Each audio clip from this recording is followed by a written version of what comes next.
አይና ምን ሆነሃል? ወንድሜ በጣም ናፍቆኛል። እና ለምን ሄዳ አታገኘውም? ካለበት ህይወት ካንተ ጋር መኖር ይሻለዋል። ፈራው። አይኔም ማየት አይፈልግም።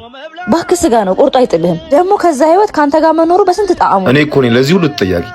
በቃ ሄደ ይቅርታ ጠይቀው። ምንድነው ያበጠ ይፈንዳ?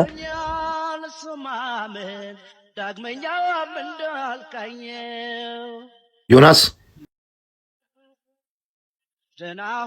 አንተ ትንሽ እንኳን አታፍርም? ቆይ ምን ፈልገህ መጣ? ይቅርታ። እሺ ዮኒ፣ ያሰብከው ነገር ሁሉ ሞላልህ? ህይወት እኮ ባሰብነው መንገድ አትሄድም። እኔንም እኮ ከህይወት ነው ያጎደልከኝ። ከቻልክ ሄኖክ ምንም እንዳትለኝ። ካሁን በኋላ ለአንተ ህይወቴን በመኖር የበደልኩን ሁሉ ልክስህ ዝግጁ ነኝ። ትላንቴን ለመመለስ ዝግጁ ነህ? ትላንት እኮ አልፏል ዮኒ። ያንተም የይቅርታ ጊዜ አልፏል። ዮናስ ዛሬ ስቆም ያስከኝ፣ ትላንት ስወድቅ የት ነበርክ? አሁን ልቀቀኝ ዮናስ። ስጋ እኮ ነኝ። ስጋ ዛሬ ጾመኛ ነኝ።